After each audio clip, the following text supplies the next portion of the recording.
Shalom, selamat pagi. Jumpa lagi dengan saya dalam renungan pagi ini. Sebelumnya, mari kita berdoa. Tuhan, terima kasih untuk pagi hari ini. Kami bersyukur Tuhan kalau kami masih dikasih kesempatan untuk bangun pagi tanpa kurang satu apapun. Tuhan, mari pagi ini kami minta rema yang daripada Engkau sehingga kami mengerti apa yang Tuhan mau, apa yang Tuhan kehendaki dalam hidup kami. Berkati kami, pekerjaan kami, apapun kegiatan kami hari ini, kami akan mulai di dalam nama Tuhan Yesus. Terima kasih Tuhan Yesus, haleluya, amin. Hari ini judul renungan saya, belajar dari Yunus. Kisah ini saya dapat dari Bapak Lexi waktu itu. Ketika Bapak itu kesaksian bahwa dia ketika dia melakukan perintisan, dimanapun dia berada, Tuhan tuh selalu memberkati dia.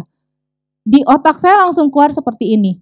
Bayangin ya, dia di Papua aja gitu kan, di kota yang orang mungkin tidak tahu, jarang dijamah gitu kan, yang jauh di anta berantah, tapi Tuhan masih berkati. Dan yang saya lihat kesuksesan hambanya ini, ketika dia buka 1, buka 2, buka 3, dan Tuhan berperan. Jadi saya berpikir, kalau orang sejauh itu aja Tuhan perhatikan, Tuhan perhatikan sampai sedetailnya, sampai sampai sedemikian rupanya, maka bagaimana dengan kita? Kita di kota besar, kita yang semua akomodasi ada, fasilitas ada, lengkap, wifi lengkap, apapun kita ada di sini. Maksudnya, masa kita kalah? Kita harus belajar dari seorang hamba yang diutus jauh-jauh gitu kan. Seorang hamba yang mungkin setiap kali dia mau melakukan perintisan, Tuhan kasih ujian lewat sakit. Tapi Bapak ini berdiri dengan teguh. Dan waktu sebelum si Bapak ini keluarin di slide keberapa, waktu saya dapat hikmat ini, saya berpikir, wah ini seperti Yunus gitu kan.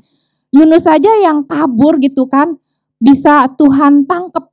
Jadi kita nggak bisa lari kemanapun gitu. Waktu si Bapak ini keluarin slide keberapa gitu, dan ada 5 contoh gitu kan, ada Tuhan Yesus, ada Maria, ada siapa, dan terakhir itu Yunus, belajar dari Yunus. Jadi waktu saya dapat ini, saya langsung, wah Tuhan amazing banget ya. Sampai saya lagi berpikiran tentang Yunus aja, ternyata si hambanya itu keluarin slide tentang Yunus. Saudara bisa baca Yunus 1 ya kan, Yunus 1, satu kitab Yunus itu saudara bisa baca. Kisah Yunus bukan hanya tentang seorang nabi yang ditelan oleh ikan besar, tetapi tentang kasih Allah, ketaatan, pertobatan Yunus, dan kerelaan dia untuk diubahkan. Dari kisah ini kita juga bisa banyak belajar tentang bagaimana seharusnya kita menanggapi panggilan dan kehendak Tuhan. Terkadang kita sering menolak panggilan Tuhan karena kita berasa panggilan ini bukan jalan keluar. Ketika Tuhan memerintahkan Yunus untuk pergi ke Niniwe, Yunus tahu bahwa di kota Niniwe ini adalah kota yang jahat. Kalau bahasa sekarang mungkin kota yang semrawut. Jadi dia tuh kayak, males banget nih, kenapa aku harus pergi ke situ? Kenapa Tuhan harus utus aku ke Niniwe?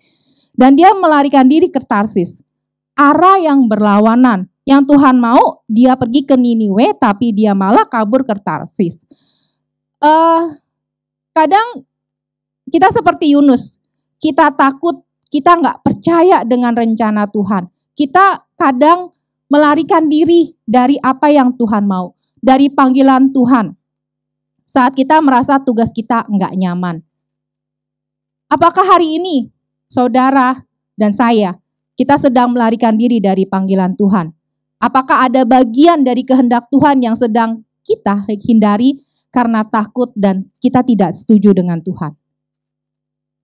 Dan yang satu lagi, Tuhan tidak pernah melepaskan kita. Di dalam pelarian Yunus, Tuhan tidak pernah tinggal diam. Waktu Tuhan mengirim badai dan akhirnya ada seekor ikan besar untuk menelan Yunus. Kalau di logika saya berpikir seperti ini, ikan besar zaman dulu, anggaplah zaman purbakala gitu kan. Harusnya dia secepat itu hancur di dalam perut itu. Zat asam yang bisa menghancurkan. Tetapi kok Tuhan bisa memelihara Yunus di dalam perut? Dan Si Yunus itu bisa berdoa dari dalam perut ikan sehingga pertolongan Tuhan turun kepada Yunus. Pengampunan Tuhan juga turun kepada Yunus.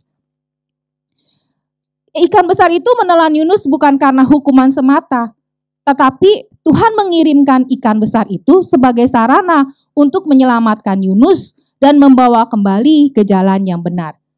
Kadang, badai dalam hidup kita adalah cara Tuhan untuk menghentikan kita. Ketika kita lari menjauh dari panggilan Tuhan, ketika kita merasa rancangan aku lebih baik deh Tuhan daripada rancangan Tuhan. Kayaknya kalau yang Tuhan mau, ini lama gitu kan, daripada yang aku punya gitu. Progresnya Tuhan itu lebih lambat daripada yang aku mau. Aku mau lebih cepat dan kita lari ke arah yang instan itu. Hidup kita kadang waktu dikasih badai, kita harus kembali. Izinkan Tuhan menghentikan kita dan membawa kembali kita kepada kehendak Tuhan. Saudara, kita kadang-kadang sering banget nggak taat sama Tuhan, banget. Tetapi Yunus adalah cerminan kita semua. Kadang kita takut, kita keras kepala, kadang kita marah sama keputusan Tuhan. Tetapi Tuhan itu tetap sabar karena Tuhan itu Maha Kasih. Tuhan tetap mengajar dan memulihkan. Hari ini, mari kita belajar dari Yunus. Bukan hanya untuk mengenali kelemahan kita, tapi juga untuk melihat betapa besar kesabaran dan kasih Tuhan atas hidup kita. Mari kita berdoa. Tuhan, terima kasih untuk kisah Yunus yang mengajarkan aku tentang ketaatan, pertobatan, dan kasih-Mu yang tidak pernah terbatas. Pasang surut hidup kami, walaupun kami di padang lembah, kekelaman, sekalipun kami menghadapi kegersangan dan kekeringan dalam hidup kami, Tuhan tidak pernah berhenti menyertai kami. Tuhan tidak pernah berhenti memberkati kami. Apapun caranya Tuhan, kami mau terima ya Tuhan, asalkan Tuhan tetap bersama kami. Biarlah kami mau belajar dan tetap percaya kepadamu. Terima kasih Tuhan Yesus, dalam nama Yesus, haleluya. Amin. Terima kasih, Tuhan Yesus memberkati.